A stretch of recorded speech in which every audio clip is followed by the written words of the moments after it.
بحثا دیدارت کن همه بگرنگی و بحثا دیدارت کن لی وی دمی ده بوا بخوجی دیار بد که دیدار چند داگرنگ وقت مهوان دهو که بخوجی تینه ویداره و تینه باجر دهو که نوا هولین دیدار آسایش و آشتیاش بوی رجلات نوراست و آن مجارا بحث کن چونکه رجلات نوراست و جهان جیب گشتی ات سر آسته که گلک بلند تراشا که گلک خراب ده در باز وقتی هم بجین خراب پیوکا بجی که لپروستیجی گلک بخوفت گیره وید کساتی یک تایبتیجی گیره دای و مجاره و نوکه بوچی دیدار پریوت شد بوچی روش حوصا خرابه وید کساتی کو همو جانوی همیت نوا روشکه حوصا آلوز دا و نوا رجلاتا نوا راست و گلک وکولین کرینه بحث که دکتر محمد احسان ما مستای زانینگه ها کینگز کولج یا لندن بریتانیه و دیسا برف دو که واتی نه هر هیم دو که نجی قلب خیراتی دکتر صحت وات شوه جاوت من اهلا وسهلا سرجا روجالات نوراست هم از دست بکم و شرش همیا گرنگتریه 42 روزت نوور ارتش اسرائیل چک دارن حماس سر اصلا جهانی جو تایبتیش بوی اروپا و امریکا گرنگ اوکراینیا و روسیه کس نشد خو جوان او چریسکت آگری در کمی بده پاش بو چی هاد ویدامیدا و او روشهان دا آلوس مکه ما مروف بجد کلن مجارد گله که نخوشت کلن دیدار ولدهو که پریوت شد راستی دیداره که الکاته کی گنجاو الجهه کی گنجاو اد بجم نافچه همی پیگ و محتاجی في دیداره کی وایا دائم برای خوب دینه که برای کیفت شد و یاز العراق برای کیفت شد و ده چوا خوب پارز دل بی شری آیا موقع عام چیه منفذکی باشه جهه گفتگویه خلقکی جهاتی هاتیه خلقکی صاحب خبرانه و دولتی هيا خلقك السر آسي الشرق الأوسط كار كريا وأطراف عراقيش هندك وأطراف كرديش بجدارن بو من تارجتك أساسي أو تدي چوا شيء أمنية خب باريزي أمنية هولاتي خب باريزي أمنية ولاتي خب باريزي پتر آسایش و سقامگیریه که آشتیه که پتر نوچه هبد اجبر وکی تاگوتی راستید کلد اد بیجم منطقه شرق الاوسط و شلات نو راستید کلد کلینه کی کس نزاند عواقبتو برو کیوت شد جهه داخل بشك ديك باشن بشتي شر اوكرانيا ما تقول شر اوكرانيا تاريخك نية الجهاني بلام غزة وشر غزة أدبجم شر ما بين إسرائيل وغزة وحماس تني نابجم شر ما بين إسرائيل وعربة نابجم شر ما بين إسرائيل وبصرمانة تنها نابجم شر ما بين إسرائيل وحماس قناغ كتير أتنشنلا أوكرانيا غوري برامبر غزة إجبار مسائل إنسانية تدانن مسائل سياسية تدانن مسائل جيوبوليتيكية تدانن مسائل زور استراتيجية المنطقية إسرائيل بجد خريطة منطقية جهورم حماس بجد من جهوري من هيبته أن جهانا إسرائيل يشكان بشك بهندي أبو مال كردستان وعراقي بشكل كيام أم دي شواشين خب جريس كد في شري باريزين بجد شو خو باريزين يعني آرامية هيبة باراستن آخفتنه تیتا پاراستن بونمونه دیداره که وکی مبسدا بین بر پرزبین باقی یعنی او آخفتنه بنا نخشری که چه بیتکره همی تجدیداره باور که مال الكردستان ثينك تانكين وانينن ده مؤسسات فكرينين كد بيجنوان ثينك تان مقترحات او كاري بكن سربي بابتي ده هنجي هيا تو decision ميكري خابرای بریار دست بینی برانبر ایک گلک باخمن دا برای قناغه کی تر بچد اما نک مبخو الوی قناغه دا تشتکی گلک مهمه راستی بس تمنات کم امشین جرعت مشکلات خود طرح کن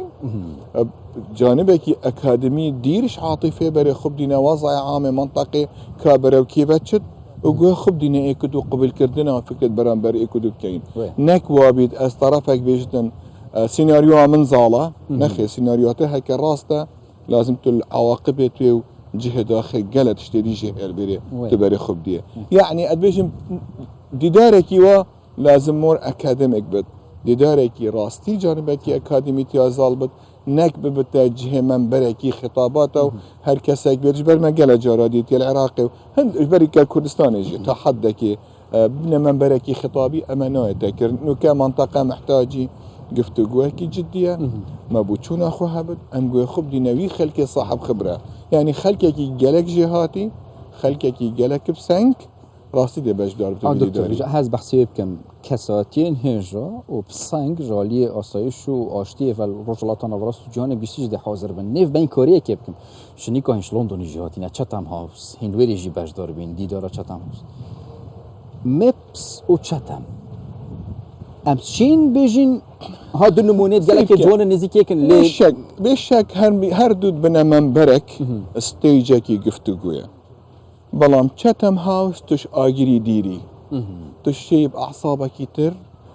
بوچونك تر تهبد يعني توت وقت آخبی تلویره بوچونت خود طرحت که دقلوی خلکی دستوینت نف آگیری دانه الویره بتر دست نف آگیری دانه الدهو که داتو بشي واقعانه تر وتشتي روجانل برامبرتيا يعني افرو ازد ريكت هاتم من قوي خد درونك ات مطاري حريري قصفت كد نجارايكي وجارا بيستو شاريا هجوم الزيادة بين السر البي منطقة حمية بيك بسر هريما كردستاني لازم انبزاني ايا بو براو كيش قناغي تو چي ايا وكي من قوي خد مقدماتا وقت تو هاتي سيهوانل دست تدابي فيلسوفة انجليزي ناوي هابسة يعني عالمة علوم سياسية بيشت انجلترا لازم ال 24 ساعة استهوانات دستتا دابت اش بردير نينا هر لحظة كي باران بيت اد بيجم الكردستاني بيوست الناحية اسايشي ام همي جارة حاضر بين دور نينا هر كسك دورو بريتا ناخوي عراقي كيف خكل تبدت داتو خب باريزي يعني سيهوانك بتجيه باراستنا تو هولاتيتا اش برهمي تشتك متوقعة اما لازم بري خدني بري الكيبة وبو بو اوكي آیا چه تواجده که امریکا حریری هيا آیا کلکک نفطه المنطقه بردارش چه تاثیر هيا سری اما بتا بابت بين طرح كرنيش بر اما حقيقه آسایش اجتماعی تکدد کمالاتی آسایش اقتصادی کردستانی و عراقی پیک تکدد اما بتا بناغی کی نخوش بینه کی تر تطرفه کی تر زیادت بد لازم امر بين الكربان دي طبعا بيجن بري خبني كابو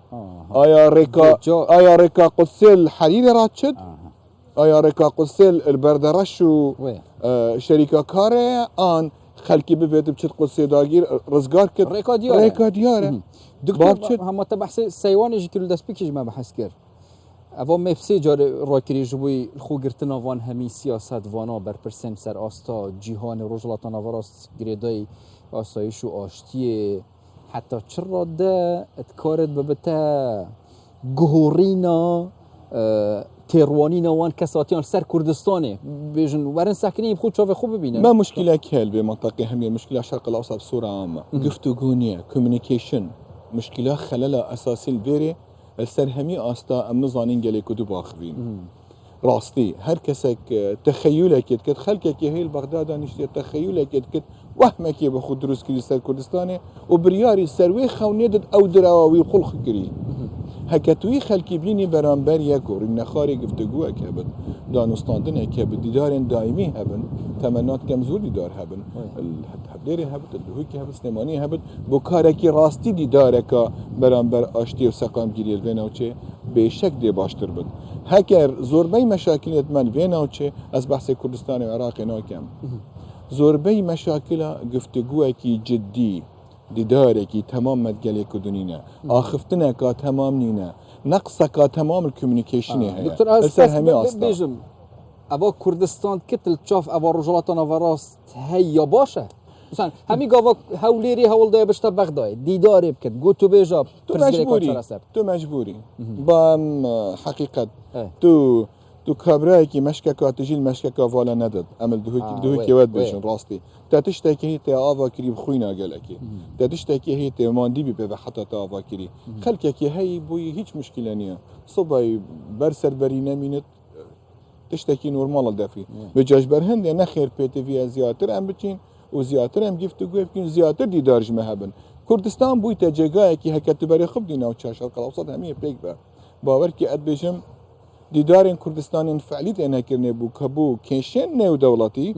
بو كيشن اقليمي بو كيشن سر مستوى الشرق الاوسط اش همي جيجايتر باشتره برينو ك قاهره وبيروت بي حقيقه تيكشو نا قاهره ما قاهره ونا بيروت ما بيروت افرو كردستان الشيء دوركي تماما سر ناحيه گفتگوكي جدي حوارت وان بينا كردني كوربندن وان زيادة بينا كردنيش بر ام محتاجي خلق مسجا مبزانت قالك جانا خلق خونيت خراب مد بينا دكتور خلق مسجا مبزانت ها خوش گوتن قرآن خوش وکی هولی سلیمانی بشن مگل جارا گوتن مگل جارا وگرا خاصة سر مثلا پنابر و کوچبر همزانی کردستان حتی بازار دوکی و سر رای وانتو باران ولاتین جیران ین پککی شرویل سر گندن هفسنور یتستک نه تا گورین ام شین دیدار تصاب بکینه ها پشن یارک سر بریو بچن ولاتین هفسنور قالك زحمته البخشة كي تر ستير تقول لك جان تشيني راستي كردستان همي عيب وعارض خوا اسنا بجمتا دكتور تقالك حق والرقي لا اس حقيقة بهمي تشتت خوا بيجين او تشتت كي تلبيش منطقي بتر انه شيء بتري بجا مهمه كي زحمته